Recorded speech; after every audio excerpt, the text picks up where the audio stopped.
Hello बच्चों, welcome to my channel. आज हम एक्सरसाइज नंबर 5.3 के क्वेश्चन नंबर 15 से आगे करने वाले हैं। क्वेश्चन नंबर 15 है, a contract on construction job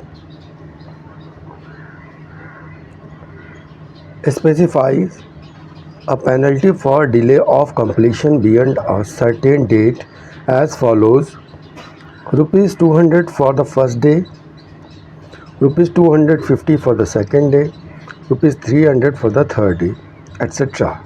The penalty for each succeeding day being rupees 50 more than for the preceding day. How much money the contractor has to pay as penalty if he has delayed the work by 30 days? इनका मतलब है कि एक contractor किसी construction job को कर रहा है और एक पर्टिकुलर डेट में उसको काम कंप्लीट करके देना है, लेकिन अगर वो उस पर्टिकुलर डेट में काम कंप्लीट करके नहीं देता है तो एक दिन के डिले के लिए, यानी काम एक दिन के लिए देर से होगा, एक दिन देरी से होगा तो 200 रुपीज़ पेनल्टी लगेगी। डिले होगा, सेकेंड डे डिले होगा तो 250 रुपीज़ पेनल्टी लगेगी। थर्ड डे डिले में रुपीज़ 300 पेनल्टी लगेगी।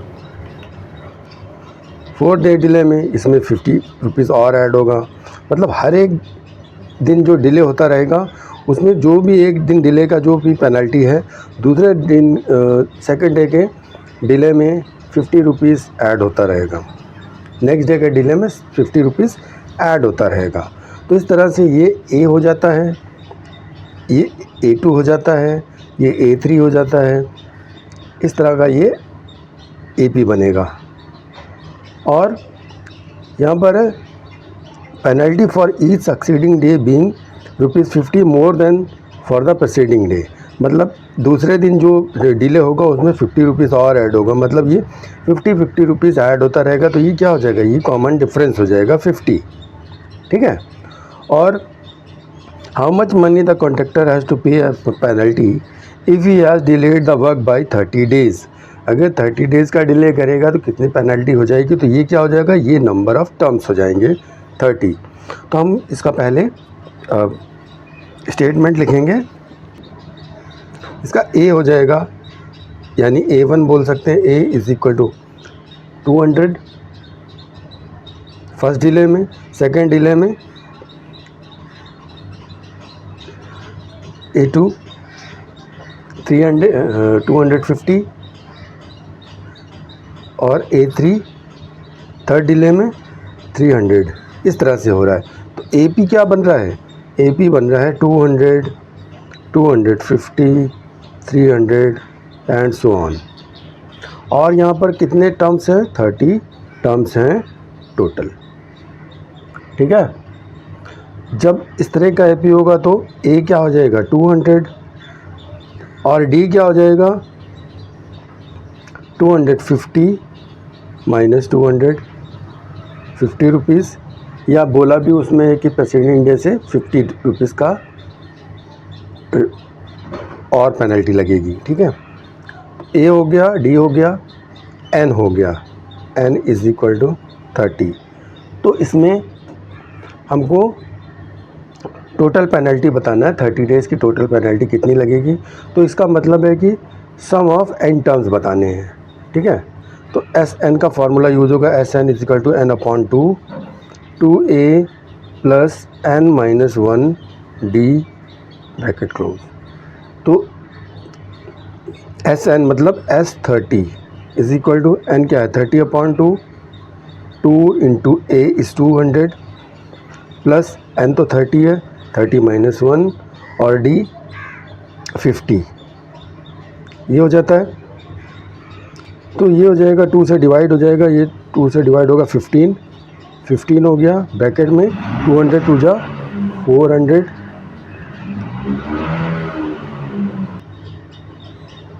प्लस 30 माइनस 1 29 इंटू 50, ये हो जाता है।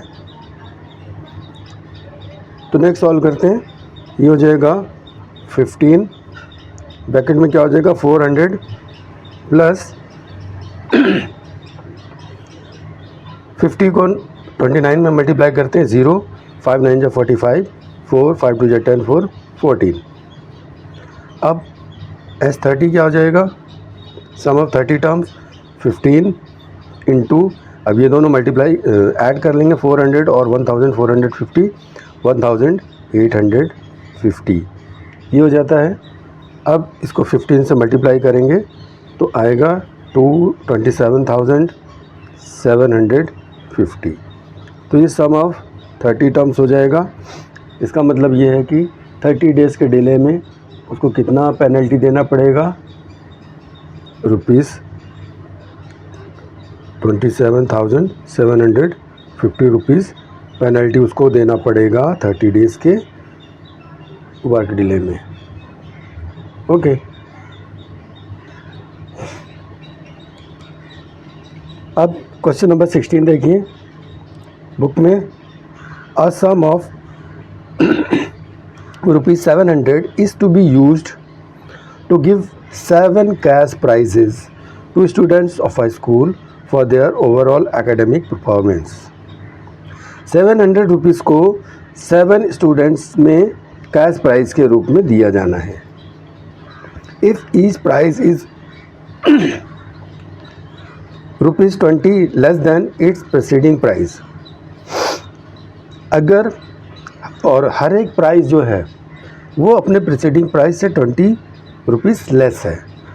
ऐसे समझिए कि अगर एक बच्चे को, मान लीजिए एक स्टूडेंट को ₹100 मिलता है तो दूसरे को मिलेगा ₹80, ₹20 कम। तीसरे को मिलेगा 80 में से 20 माइनस करेंगे ₹60। तो इस तरह से 20 लेस होता जाएगा। तो ये 20 लेस हो रहा है, इसका मतलब 20 माइनस हो रहा है, तो ये डी हो जाएगा -20। ठीक है। Find the value of each of the prizes. तो 7 बच्चों को जो प्राइजेस मिले हैं, 7 स्टूडेंट्स को जो प्राइजेस मिले हैं, हर एक को कितना कितना प्राइज़ मिला है। तो देखिए पहले तो ₹700 टोटल मनी है, तो ये हो जाएगा सम ऑफ एन टर्म्स ₹700, ये हो जाएगा। ठीक है। और इसको 7 कैश प्राइजेस में दिए जाने हैं, तो 7 मतलब एन क्या हो जाएगा, 7 हो जाएगा। नंबर ऑफ़ टर्म्स 7 हो जाएंगे। और हर एक प्राइस जो है वो ₹20 लेस है, कम है। कम है मतलब माइनस है, सो डी इज़ इक्वल टू -20, ये हो जाएगा। ठीक है। तो 7 स्टूडेंट्स को, हर एक स्टूडेंट को कितने कितने रुपीस का कैश प्राइस मिलेगा। ठीक है। तो इसमें हम SN का फार्मूला यूज़ करेंगे। SN is equal to n/2 with in bracket 2a plus n-1d। ठीक है। SN मतलब कितने प्राइजेज़ हैं, नंबर ऑफ़ टर्म्स कितने हैं, 7। तो SN 7 हो जाएगा। 7 इज इक्वल टू 7/2 2a पता नहीं है, प्लस n इज़ 7 माइनस 1 और d इज़ -20। ठीक है। S7 टर्म्स का जो सम है, सम ऑफ 7 टर्म्स क्या हो रहा है, ये टोटल जो मनी है ये हो जाएगा। तो 700 is equal to 7/2 2a plus 7 minus 1 6, और 6 से फिर इसको मल्टीप्लाई करना पड़ेगा -20 को। तो इस तरह से ये हो जाएगा 700 is equal to 7/2 2a plus minus 6 2 जा 12 -20 हो जाएगा। 2 और 120 का कॉमन हो जाएगा 2, तो 700 इज इक्वल टू 7/2 इंटू ये दोनों का कॉमन 2, ब्रैकेट में क्या बचेगा a -60। 2 से 2 कैंसल्ड आउट, 7 इस तरफ आ जाएगा तो डिवाइड करेगा, इज इक्वल टू a -60। 7 से डिवाइड करेंगे तो ये 100 हो जाएगा। a -60 इज़ इक्वल टू, ये 100 इधर लिख देंगे, सो -60 इधर आएगा तो प्लस हो जाएगा, और ये ऐड करेंगे तो ये हो जाएगा 160, a इज़ इक्वल टू 160, यानी फर्स्ट टर्म क्या हो जाएगा, a तो 160 आ गया, दूसरे को क्या मिलेगा सेकेंड टर्म, ये तो a हो गया, a2 क्या हो जाएगा, a2 होता है a प्लस डी, यानी 160 प्लस माइनस 20, तो 160 plus minus 20 is equal to 140, ये हो गया, a2 ये नंबर हो गया, सॉरी a2 क्या होगा a प्लस डी, तो a आया 160 प्लस और d है कॉमन डिफरेंस है -20 यहाँ पर निकाला था, तो प्लस माइनस और 160 में से 20 माइनस करेंगे 140, ये हो जाएगा। a3 क्या हो जाएगा, a2 प्लस डी यानी 140 माइनस 20 120 हो जाएगा। इसी तरह से a4 a3 plus D, a3 120 है माइनस 20 हो जाएगा, 100 हो जाएगा इसका। a5 a4 प्लस डी, ठीक है, तो a4 प्लस माइनस 20 लिखेंगे तो 80 रुपीज़।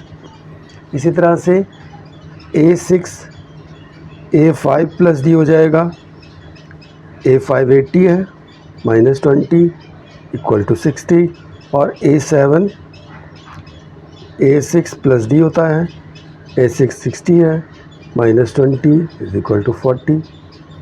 तो इस तरह से 7 प्राइजेस क्या हो जाएंगे, 7 प्राइजेस हो जाएंगे 140 120 100 80 60 40, और इसके पहले 160 था, ठीक है। तो ये दीज आर द प्राइसेस, ठीक है।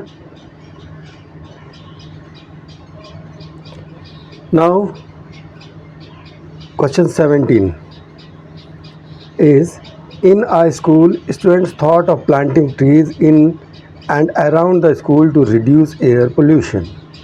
It was decided that the number of trees that each section of each class will plant will be the same as the class in which they are studying. For example, a section of class 1 will plant 1 tree, a section of class 2 will plant 2 trees, इसी तरह से and so on till class 12। मतलब class 1 जो है वो 1 plant सो लगाएगा, class 2 2 plant लगाएंगे, क्लास 3 प्लांट लगाएंगे। लेकिन सारे के सेक्शन भी हैं, there are 3 sections of each class, हर क्लास के 3 सेक्शंस हैं। तो इसका मतलब क्या होगा कि अगर क्लास 1 का क्लास 1 एक प्लांट लगाएगा तो 3 सेक्शंस कितने लगाएंगे, 3 प्लांट। इसी तरह से क्लास 2 प्लांट लगाता है तो 3 सेक्शन कितने लगाएंगे, 3 2 6, तो 3 से मल्टीप्लाई भी करते जाना है। और क्लास 12 तक इस तरह से होगा। क्लास 12 के बच्चे एक क्लास जो है एक सेक्शन 12 ट्रीज़ लगाएगा, तो 3 सेक्शंस 12 3 36 ट्रीज़ लगाएंगे। तो there are 3 section of each class, how many trees will be planted by the students, कितने ट्रीज़ लगाए जाएंगे, ठीक है। तो देखिए क्लास 1 के कितने ट्रीज़ हैं, क्वेश्चन नंबर 17, क्लास 1 कितने प्लांट लगाएगा, 1, लेकिन 3 सेक्शन कितने लगाएंगे, तो 3 section of class 1 is equal to 3 into 1 हो जाएगा, तो ये 3 हो जाएगा। इसी तरह से 3 सेक्शन ऑफ क्लास 2 क्या हो जाएगा, 3 इंटू 2, क्योंकि क्लास 2 वाला एक सेक्शन 2 प्लांट लगाएगा, तो 3 सेक्शंस में कितने हो जाएंगे, 3 2 6। इसी तरह से 3 सेक्शंस ऑफ क्लास 3 वाला एक सेक्शन 3 प्लांट लगाएगा, तो 3 सेक्शन कितने लगाएंगे, 3 इंटू 3 3 3 9। इस तरह से AP बन जाएगा। और लास्ट में क्लास 12th वाले एक सेक्शन 12 प्लांट लगाएगा तो 3 सेक्शन कितने लगाएंगे, तो 3 section of class 12 is equal to 3 into 12, ये हो जाएगा 36। तो ये एल लास्ट टर्म हो जाएगा। तो ए पी क्या हो जाएगा, 3, 6, 9 एंड सो ऑन, और लास्ट टर्म इज़ 36। ए हो जाएगा 3, डी हो जाएगा 6 माइनस 3 हो जाएगा, और लास्ट टर्म हो जाएगा 36। ठीक है। तो टोटल नंबर ऑफ प्लांट्स बताना है। एन क्या है इसमें, नंबर ऑफ टर्म्स कितने हो जाएंगे, क्लास 1 से क्लास 12 तक 12 हो गए, तो एन तो 12 हो जाएगा। ठीक है, एन इसमें 12 हो जाएगा। तो अब देखिए हमको 12 टर्म्स के सम बताने, सम ऑफ 12 टर्म्स बताने, तो सम ऑफ 12 टर्म्स क्या हो जाएगा, n upon 2a plus n minus 1d। यहाँ पर हम a प्लस एल का फार्मूला भी लगा सकते थे। n is equal to n upon 2 bracket में a प्लस एल, ये हो जाएगा। एस एन मतलब S12 is equal to 12 upon 2 bracket में लिखेंगे, a है 3 प्लस l इज़ 36, तो ये हो जाएगा 6 इंटू 36 और 3 39, 6 इंटू 39। तो S12 क्या हो जाएगा, सम ऑफ 12 टर्म्स क्या हो जाएगा, 6 को मल्टीप्लाई करेंगे, 6 9 जा 54, कैरी 5, 6 3 जा 18 और 5 23, तो देयर आर 234 ट्रीज़ हो जाएगा आंसर। ठीक है, 12 ट्रीज़ का हो जाएगा, 12 टर्म्स का सम हो जाएगा 6 इंटू 39, तो ये इस तरह से मल्टीप्लाई करेंगे तो 234। ठीक है, तो क्वेश्चन 18 देखिए, इसमें पहले रेडियसेस लिखेंगे हम, R1 0.5, R2 1.0, R3 1.5 और R4 2.0 सेंटीमीटर। ठीक है, टोटल नंबर ऑफ स्पायरल कितना बोल रहा है, कितने छल्ले बने हैं, n is equal to 13। Spiral में जो रिंग बने हैं, छल्ले बने हैं, वो 13 है। ठीक है, अब देखिए यहाँ पर जो R1 दिया हुआ है, रेडियस दिया हुआ है, इसका सरकमफेरेंस कितना होगा, क्योंकि ये सेमी सर्कल है, तो सरकमफेरेंस ऑफ सेमी सर्कल क्या होता है, circumference of semi circle is equal to होता है पाई आर। सर्कल का 2 पाई आर होता है और सेमी सर्कल का सरकमफेरेंस पाई आर। तो फर्स्ट सरकमफेरेंस क्या हो जाएगा, फर्स्ट सरकमफेरेंस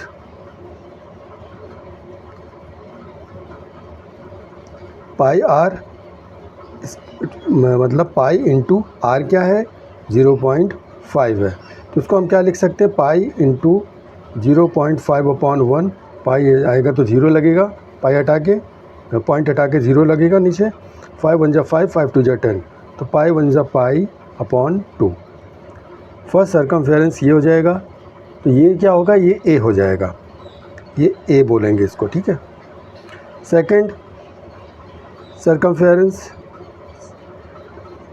सरकमफेरेंस क्या हो जाएगा, इसमें भी फार्मूला पाई आर से, तो पाई इंटू आर क्या है 1.0, मतलब पाई 1 जा पाई ही रहेगा, ये A2 हो गया। ठीक है, थर्ड सरकमफेरेंस क्या हो जाएगा, पाई इंटू 1.5 है, तो इसको भी अपॉन 1 करेंगे, पॉइंट हटा के नीचे 0 लगेगा, 5 3 जा 15, 5 2 जा 10, तो 3/2 पाई, ये A3 हो जाएगा। फोर्थ सर्कमफेरेंस इसी तरह से निकालेंगे। 4 सर्कमफेरेंस क्या हो जाएगा, पाई इंटू 2.0 है तो ये 2 पाई ही रहेगा, ये A4 टर्म हो जाएगा। तो इस तरह से AP क्या बन रहा है, AP बन रहा है पाई अपॉन 2 पाई 3/2 पाई और 2 पाई, इस तरह से ये बन रहा है एंड सो ऑन। ठीक है, और लास्ट में 13 टर्म्स हैं जो है 13 दिया हो। अब A दिया हुआ है पाई अपॉन 2, तो D हमको निकालना है, D हो जाएगा पाई माइनस पाई अपॉन 2, क्या हो जाएगा 2 पाई, 2 का पाई में मल्टीप्लाई करेंगे 2 पाई और 2 पाई में से 1 पाई माइनस करेंगे तो पाई अपॉन 2, तो डिफरेंस कॉमन डिफरेंस भी पाई अपॉन 2 हो गया और फर्स्ट टर्म भी पाई अपॉन 2 है। अब हम बताएंगे सम ऑफ n टर्म्स, तो formula n upon 2 with in bracket 2a plus n minus 1 d, ये हो गया। ठीक है, तो 13 टर्म्स है ना, S13 sum of 13 terms is equal to 13 upon 2 into a है pi upon 2 plus n is 13 minus 1 और d is also pi upon 2, ये हो जाएगा। ठीक है, तो ये हो जाता है इस तरह से 13 अपॉन 2 से 2 कैंसिल्ड आउट, ब्रैकेट में हम लिखेंगे ये pi plus 13 minus 1 12 into pi upon 2, 12 से ये डिवाइड करेंगे 6 जाएगा 13 upon 2 with in bracket pi plus 6 पाई, ये हो जाता है। तो इसमें क्या हो जाएगा 13 अपॉन 2 इंटू 6 पाई और 1 पाई 7 पाई हो जाएगा। अब हम इसको क्या लिख सकते हैं, 13 अपॉन 2 इंटू 7 इंटू पाई की वैल्यू होती है 22 अपॉन 7, तो यहाँ पर देखिए ये हो जाएगा 7 से 7 कैंसिल्ड आउट, तो बचा क्या 13 अपॉन 2 इंटू 22, ये हुआ 2 1 जा 2 2 1 जा 2 2 1 जा 2, तो S13 टर्म्स का सम क्या हो जाएगा 13 इंटू 11 इक्वल टू 11 3 जा 33, 11 1 जा 11 और 3 14, तो 13 टर्म्स का सम क्या हो जाएगा 143। ठीक है, तो इसमें लेंथ बताना था, total length of a spiral made up of, तो टोटल लेंथ क्या हो जाएगी, टोटल लेंथ इज़ 143 सेंटीमीटर। ठीक है, now here is question 19, 200 logs are stacked in the following manner, इस तरह से ये जो पिक्चर बना हुआ है इस तरह से लॉग्स रखे हुए हैं, 200 लॉग्स हैं, total number of logs 200, 20 logs in the bottom row, मतलब ये जो सबसे नीचे वाली रो है ना इसमें 20 लॉग्स हैं, 19 इन द नेक्स्ट रो, उसके ऊपर वाली रो में 19 है, 18 in the row next to it, और इसके ऊपर जो रो है वो 18 है, इसके ऊपर जो रो आएगी वो 17 होगा, उसके ऊपर जो रो आएगी वो 16 होगा, इस तरह से स्टेक्ड है। In how many rows are the 200 logs placed, तो ये जो 200 लॉग्स हैं इनको रखने के लिए कितनी रो बनेगी, and how many logs are in the top row, और सबसे ऊपर की जो रो बनेगी उसमें, जैसे यहाँ पर पिक्चर में सबसे ऊपर की रो ये है, तो इसके ऊपर जो रो बनेगी उस रो में नंबर ऑफ लॉग्स कितने होंगे। ठीक है, तो 200 लॉग्स है तो ये क्या हो जाएगा, ये SN हो जाएगा, मतलब सम ऑफ n टर्म्स हो जाएंगे। इट मीन्स फर्स्ट रो में देखिए नीचे बॉटम की रो में 20 लॉग्स हैं तो ये A हो जाएगा, इसके ऊपर की रो में 19 है तो ये A2 हो जाएगा, इसके ऊपर की रो में 18 है तो ये A3 हो जाएगा। ठीक है, तो ये AP बन रहा है, तो हम स्टेटमेंट लिखेंगे इसी तरह से कि देखिए SN sum of n terms क्या हो रहा है 200 बोलेंगे क्योंकि टोटल नंबर ऑफ लॉग्स 200 है। ए क्या हो रहा है इसका, ए हो रहा है 20, यानी बॉटम वाली रो में 20 लॉग्स हैं। A2 क्या हो रहा है 19, A3 हो रहा है 18 एंड सो ऑन, इस तरह से। तो AP क्या बन रहा है, देखिए AP हो जा रहा है 20, 19, 18, 17 एंड सो ऑन। और यहाँ पर टोटल नंबर ऑफ टर्म्स भी नहीं पता है, ठीक है, कितनी रो बनेंगी। तो यहाँ पर देखिए A हो रहा है 20, D क्या हो जाएगा, D हो जाएगा 19 माइनस 20 माइनस 1, राइट। अभी देखिए आपको सम ऑफ n टर्म्स पता हो गया, A पता है, D पता है, तो हमको सम ऑफ n टर्म्स का फार्मूला रख के करना पड़ेगा, ठीक है। सम ऑफ n टर्म्स का फार्मूला लगाइए, n/2 2a plus n minus 1 d। Sum of n terms is 200 दिया हुआ है, n पता नहीं है, ठीक है, n तो हमको पता नहीं है, n/2 ही रहेगा। 2 into a is 20 plus n minus 1 और d माइनस 1 है, तो ये हो जाता है 200 is equal to n/2, bracket में क्या होगा 22 जा 40 प्लस n का -1 में मल्टीप्लाई करेंगे तो ये माइनस n आ जाएगा, और -1 का -1 में मल्टीप्लाई करेंगे तो +1 हो जाएगा, ठीक है। 40 और 1 क्या हो जाएगा 41 हो जाएगा। तो इस तरह से ये हो जाएगा 200 is equal to n/2, bracket में लिखेंगे 41 माइनस n, ये हो गया, ठीक है। अब ये 2 को हम इस तरफ ले आएंगे तो 200 2 जा 400 हो जाएगा, is equal to n, bracket में होगा 41 माइनस n। n से ये दोनों को मल्टीप्लाई कर लेंगे तो ये हो जाएगा 400 is equal to 41 into n 41n plus minus minus n का n में मल्टीप्लाई करेंगे तो n स्क्वायर हो जाएगा। अब हम ये सारे टर्म्स को इस साइड में ले आते हैं तो ये हो जाएगा, ये माइनस है तो ये बन जाएगा प्लस n स्क्वायर, ये प्लस है माइनस 41n, और ये 400 है प्लस 400 इज इक्वल टू 0। ये क्वाड्रेटिक इक्वेशन बन जाती है। अब इस क्वाड्रेटिक इक्वेशन को सॉल्व करेंगे तो देखिए 400 बन जा 400, और ऐसे दो नंबर हमको चाहिए जिनको मल्टीप्लाई करने पर तो 400 आए, प्लस करने पर 41 आए।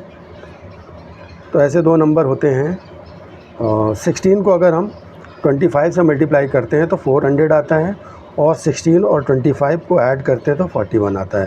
तो यहाँ पर लिखेंगे x square minus 16n plus 25n, ये दोनों को ऐड करते हैं 41n plus 400 is equal to 0। तो ब्रैकेट ओपन कीजिए, x square minus 16n minus plus minus 25n plus 400 is equal to 0। ये देखिए दो दो का पेयर बनाएंगे, ये हो जाएगा, इसमें कॉमन हो जाएगा n कॉमन हो जाएगा तो यहाँ आएगा n माइनस 16, और यहाँ पर माइनस 25 कॉमन हो जाएगा तो यहाँ पर भी आएगा n माइनस 16। दोनों ब्रैकेट में कॉमन होना चाहिए, तो n माइनस 16 कॉमन हो गया, और n माइनस 25 ये बचा इधर इक्वल टू 0। अब देखिए दो नंबर हमको मिल गए, एक तो हो गया n minus 16 is equal to 0 और n minus 25 is equal to 0। तो n इज इक्वल टू 16 और n इज इक्वल टू 25, तो ये दोनों नंबर हो सकते हैं। अब कौन सा नंबर होगा करेक्ट, ये हमको n क्या आया, ये नंबर ऑफ़ टर्म्स आ गए। मतलब लॉग में, लॉग जो स्टेक किया उसमें कितनी रो बनेंगी, 16 भी रो बन सकती हैं और 25 भी बन सकती हैं। अब ये हमको चेक करके बताना पड़ेगा कि कौन सा करेक्ट हो सकता है। अब देखिए नंबर ऑफ़ टर्म 16 भी है और 25 भी है, तो कौन सा हो सकता है, ये हमको चेक करने के लिए ए एन का फार्मूला यूज़ करेंगे। A N is equal to A plus N minus 1 D. A N क्या है 16 है, तो यहाँ पर लिखेंगे ए 16 क्या हो जाएगा, ए इज़ 20 आया था पहले, यहाँ पर 20 plus n is 16 minus 1 into d क्या है -1। ठीक है, तो देखिए 16 माइनस 1 15, और 15 का -1 में मल्टीप्लाई करेंगे तो 15 1 जा 15, और ये प्लस माइनस, तो ए 16 टर्म क्या आ जाएगा 20 माइनस 15 यानी 5। ठीक है, अब हम दूसरा चेक करेंगे नंबर 25 रख के। ये जो 25 एन आया था 25 से चेक करेंगे, तो A N is equal to A plus N minus 1 D में ए 25 क्या हो जाएगा, ए क्या है 20 है, प्लस एन है 25 माइनस 1 और डी इंटू -1, तो ये क्या हो जाएगा 25 में से 1 माइनस करते हैं 24, और 24 1 जा 24 और प्लस माइनस -24। अब देखिए ए 25 क्या आ रहा है, 20 में से 24 माइनस कर रहे हैं तो -4 आ रहा है। तो -4 का तो कोई नंबर हो नहीं सकता है कि लॉग्स कितने होंगे, -4 तो हो नहीं सकते, तो ये इनवैलिड नंबर है। और ये वाला A16 की वैल्यू जो 5 आई ये वैलिड है। तो इसका मतलब ये हुआ कि इस स्टेक में 16 रो हैं, रोज़ कितनी होंगी 16, और टॉप रो में यानी जो 16 नंबर की रो होगी उसमें लॉग्स कितने आएंगे, number of logs on top is equal to 5। ये जो आया था 16th में 5 आया था। ठीक है, तो इस तरह से ये आज का वीडियो ख़त्म होता है। अगर आपको हमारा वीडियो पसंद आता है, हमारा पढ़ाया वो समझ में आता है, तो प्लीज़ हमारे वीडियो को लाइक कीजिए, शेयर कीजिए और सब्सक्राइब कीजिए। थैंक यू, जय हिंद।